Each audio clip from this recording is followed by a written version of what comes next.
এই ভিডিওটা ছিল 1 তারিখের ভিডিও। তো আমি এখান থেকে একটু কাট করে নিয়েছিলাম ভিডিওটা, কারণ আমি চাচ্ছিলাম এটা একটু স্পেশালভাবে বানাতে কারণ আমি যেহেতু নিজে হাতে সব রান্না বাড়া করলাম, আগের ভিডিওতে আপনারা সবাই দেখেছেন। তো ভাবলাম যে আমি নিজে হাতে যেহেতু রান্না বাড়া করেছি, তাহলে আমি কেন না আমার পছন্দের 2টা মানুষকে একটু খাওয়াই। আর আজকে কথা বলবো এই 2টা পছন্দের মানুষকে নিয়ে। তো হ্যালো এভরিওয়ান, আসসালামু আলাইকুম, সবাই কেমন আছেন? আল্লাহর রহমতে আলহামদুলিল্লাহ আমি ভালো আছি এখন অনেকটা। পছন্দের মানুষের তালিকার প্রথম স্থানে আছে আমার দাদি। আর ওনাকে রাজশাহীতে মোটামুটি অনেকেই চেনেন, চেনারই কথা, কারণ উনি ছিলেন 9, 11 আর 12 নং ওয়ার্ডের মহিলা কাউন্সিলর। উনি বেশ কয়েক বছর ধরে ছিলেন মহিলা কাউন্সিলর হিসাবে। ওনার সততা এবং ওনার পরিশ্রম দিয়ে মানুষের জন্য কাজ করেছেন। তো আমি যেতে যেতে প্রায় সন্ধ্যার আজানই হয়ে গেছিল। আমি ভাবছিলাম যে একটু আগে আগে যাবো, দাদিকে ফোন দিছিলাম, দাদি বললো একটু আগে আগে। যেতে যেতে একদম আমার সন্ধ্যা হয়ে গেছে, আজান হয়েছে, তখন দাদি অলরেডি নামাজে বসে গেছিল।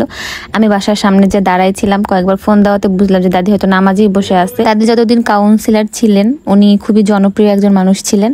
ও হ্যাঁ, দাদির নামটাই বলা হয়নি, আমার দাদির নাম হচ্ছে বিলকিস বানু। দাদির বাম হাত হলো। ধন্যবাদ। আজকে আমার বিবাহ বার্ষিকী, দোয়া করবেন। খাই দেয় আল্লাহ তোমাকে অনেক বড় করুক। হ্যাঁ, সম্মানের সাথে ইজ্জতের সাথে থাকো। হ্যাঁ, সুস্থ থাকো, আর কিছু তো দোয়া নাই, এটাই। হ্যাঁ। দাদিকে কে না চিনে রাজশাহীতে? দাদিকে সবাই চিনে, আর কেউ জানেও না যে আমরা দাদি নাতি, তাই না? অনেকেই জানে না।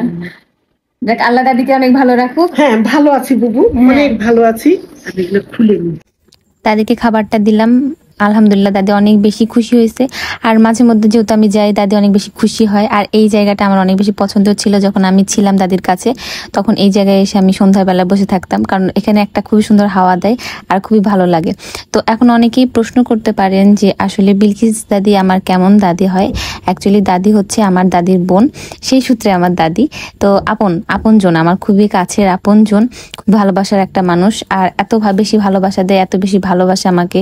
সবসময় বলে তুই এসে আমার কাছে থাক, 2 দিন থাক, 1 দিন থাক, আমি কিছু করতে পারি না বলে কি তুই আসিস না। তো আসলে ওইভাবে সময় হয়ে ওঠে না। আর আমি যখন আসতাম তখন দাদির কাছে এই ঘরেই থাকতাম। আর দাদির এই বাড়িটা অনেক বেশি পুরাতন, অনেক পুরাতন বাড়ি, কিন্তু দাদি একা মানুষ থাকে, তারপর অনেক বেশি গুছায় সুন্দর করে রাখে। যেহেতু পুরাতন বাড়ি, তার জন্য একটু দেখতে কেমন লাগে। আর এই জানলার সাইডটায় আমি ঘুমাতাম যখন আমি দাদির কাছে যেতাম। তো কিছু কিছু খুশি আমি দাদির সাথে শেয়ার করি, আমি অনেক কথা দাদির সাথে শেয়ার করি। তো সব থেকে মানে আমার কাছে আনএক্সপেক্টেড একটা বিষয়, সেটা হচ্ছে এই গিফটটা। আমি হচ্ছে দাদিকে খাবার দিয়ে চলে আসার আগে দাদি বলছে তোকে আমি কি গিফট দিই, কি উপহার দিই বল এখন। তো আমি বলছি যে আমাকে কোনো উপহার দেওয়ার দরকার নেই, আমাকে শুধু ভালোবাসা দিবেন তাহলেই হবে। কিন্তু দাদি এই শাড়িটা আমাকে দিয়েই ছাড়লো, আর কেনই বা দিবে না, অনেক বেশি ভালোবাসে। আর বললো যে তুই পরে একদিন কিন্তু অবশ্যই আমাকে দেখাতে আসবি, ম্যাচিং ব্লাউজ সহ পরবি, তাহলে দেখতে অনেক বেশি সুন্দর লাগবে। তো আমি বললাম যে আচ্ছা ঠিক আছে, ইনশাল্লাহ আমি একদিন আসবো। আর দাদি আমাকে সবসময়ই বলে যে তুই এসে আমার কাছে 2 দিন থাক। আসলে ওইভাবে যাওয়া আসা করা হয় না, কিন্তু মাঝে মধ্যে আমি চেষ্টা করি দাদির কাছে গিয়ে 2 ঘন্টা কিংবা 1 ঘন্টা সময় দেওয়ার। দাদি অনেক বেশি খুশি হয়। তো দাদির বাসা থেকে বের হয়ে আমি আমার একটা ফ্রেন্ডের সাথে দেখা করি। আর এই ফ্রেন্ডটা হচ্ছে আমার অনেক বেশি ক্লোজ, আমার লাইফের সবচেয়ে বেশি দীর্ঘমেয়াদী বন্ধুত্ব বলতে ওর সাথেই। ও আমার স্কুল লাইফের ফ্রেন্ড।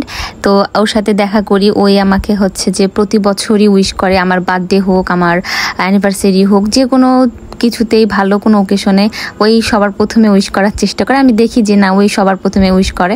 তো এই ফুলগুলো ওই আমাকে গিফট হিসেবে দেয় আর উইশ করে হ্যাপি অ্যানিভার্সারি। তারপরে বসে আমরা একটু গল্প গুজব করি, ছবি টবি উঠানোর পরে বেশিক্ষণ বাইরে যেহেতু থাকতে চাচ্ছিলাম না, ওকেও বিদায় দিয়ে দিই আর আমিও বাসায় চলে আসি। ও হ্যাঁ, মিম কিন্তু গিফট হিসেবে আমাকে এই শাড়ি আর এই ফুলটা দিয়েছিল। বাসায় এসে আমি শাড়িটা খুলে দেখছিলাম, খুবই সুন্দর হয়েছে। থ্যাংক ইউ সো মাচ তোকে, আর সবসময় পাশে থাকার জন্য আরো বেশি বেশি ধন্যবাদ আর ভালোবাসা।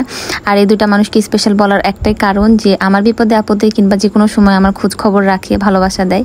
তো সবার ভিডিওটা কেমন লাগলো জানাতে ভুলবেন না। সবাই অনেক বেশি ভালো থাকবেন, সুস্থ থাকবেন। আজকে পর্যন্ত, আল্লাহ হাফেজ।